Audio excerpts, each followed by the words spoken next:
Hey, what's happening everybody? Welcome back to Anime Casuals. I am Lucky. Happy Women's History Month, and since I don't really know anything about history, at least in the real world, and since I spend a lot of the time that I should be spending on learning history on anime, I thought I would bring you a list of some of the females who made their names famous by using melee weapons. Before we get started, I just wanted to make something very clear. I'm not going to be able to get to all of the women who use melee weapons, so if I missed out on some of yours, please let us know in the comments down below. Also, if you realize what I said, melee weapons, that means they have to use it in close range, something like a sword or something like that. So no guns allowed, although that does sound like a pretty good idea for the future.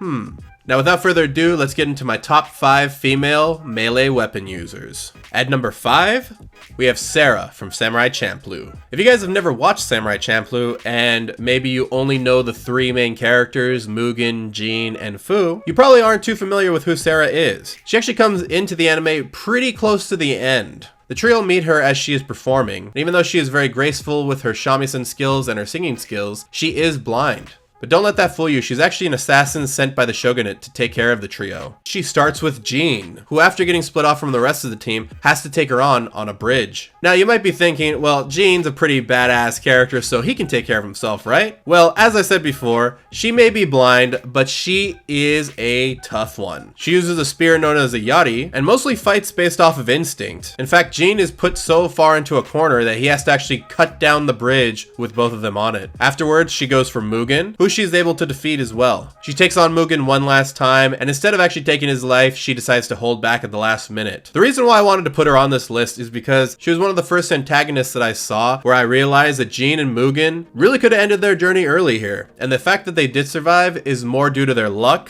than their actual skill. So Sarah gets the number 5 spot. At number 4 is Yumira from God of High School. Okay, so I'll be real with you, God of High School is kind of a weird anime, and I'm not going to try and explain everything to the T, but I'll just say this, that God of High School is best looked at as a tournament anime with a side of crazy shit going on in the background. If you don't believe me, look at this scene right here and explain to me what is going on. All of that aside, Yumira is the 25th heir to the Moon Sword style. For most of the time in the anime, she is just using a regular bokken or a wooden sword. And I gotta say, she actually holds her own pretty well against people like this wrestler and even someone else that is well versed in kendo. And even when she doesn't have her sword, she is able to use something called a swordless style, where she uses her limbs as swords themselves. However, later in the series, we get to see her sword transform from a bokken to an actual sword that looks pretty badass, by the way. And through the use of her cheriok, or supernatural powers in this universe, she's able to summon the spirit of Lubu, which for people who have ever played Dynasty Warriors, you know that when you face Lubu, you're fucked. And as such, she is able to gain immense strength and unwavering skill.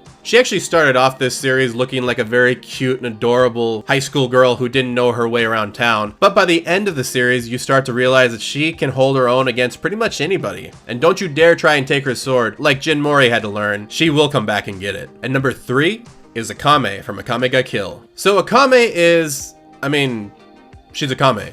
It's called Akame ga Kill for Pete's sake, so of course she's gonna be pretty badass. She is the wielder of the legendary sword Murasame, which is a sword known as an Imperial Arm, which are weapons that have supernatural abilities. And her particular Imperial Arm, Murasame, is able to kill anyone with one hit. The sword spreads a poisonous curse, which actually stops people's hearts. However, even without the Murasame, you can tell that Akame is still a threat. Having been trained ever since she was a young girl in the art of assassination, she eventually joined the rebel group Night Raid, in which she is a pivotal member of. Even going up against other Imperial Arm users, you can tell that she usually has the advantage. Not only that, I should mention the special ability of the Murasame, which there will be big spoilers ahead for the end of the series. When she actually pierces herself, she is able to go under a berserk-like state, where she gains enhanced physical abilities. This is so powerful that she was able to take out S-Death. And if you've ever seen Akame ga Kill, you know S-Death is able to take on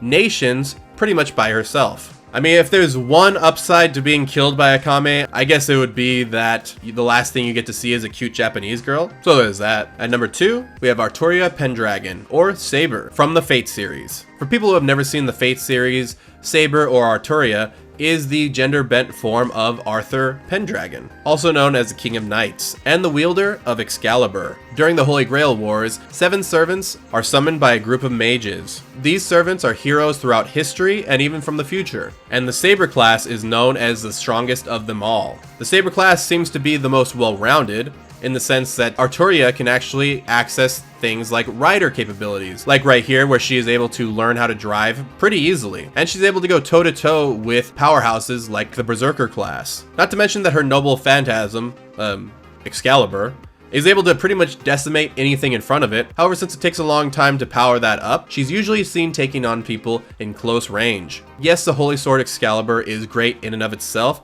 However, Arturia shows that she is a very experienced swordswoman. Like in the fight against Berserker, she lures him into a graveyard in order to take advantage of her small frame by hiding behind the gravestones. I mean, she was in 2 Holy Grail Wars. I mean, how much more can you ask for? And that's why she is number 2. And at number 1, we have Tenten from Naruto. Trust me, I would not do that to you guys. Now for the real number 1. Maki from Jujutsu Kaisen. Maki kind of reminds me of what Rock Lee was supposed to be in Naruto Shippuden and Naruto. So you know how Rock Lee has no affinity towards ninjutsu and pretty much focuses all on taijutsu and is determined to become the best just through hard work? Well, that's great and all, but he didn't really have a whole lot of success in the Naruto franchise. However, Maki, on the other hand, has the same problem. Coming from a very powerful family of sorcerers, she was born with pretty much no affinity for sorcery, and the fact that she was a woman, she was looked down on even more. So wanting to prove her family wrong, she decides to become a sorcerer all on her own. Now I know what you're thinking, well, since she has no sorcery abilities, how is she going to be able to exercise these extreme spirits? Well, the simple answer is cursed weapons. Cursed weapons hold their own curse energy in them, so she doesn't actually have to use any of her own. But that's no easy feat in and of itself. These cursed weapons take a lot of skill to use. In the Kyoto Goodwill event, which is a tournament between the Kyoto branch and the Tokyo branch of the Jujutsu High campuses, Maki pretty much carried that whole tournament on her back by taking out not 1, but 2 extremely skilled sorceresses. She was able to take out Kasumi first, who is a very talented swordswoman in her own right, and Maki shows that she's actually kind of better with a sword than she is, as well as her own sister Mai, who also had to go through the same discrimination. However, she does have some affinity towards sorcery. However, that affinity didn't mean shit once Maki got a hold of her. She was even able to stall a demon before reinforcements arrived, which was extremely powerful. So I would say that's enough to give her the number 1 spot. What'd you guys think of my list? Do you guys agree? Disagree? Let us know down in the comment section down below. But as always, guys, don't forget to keep it casual.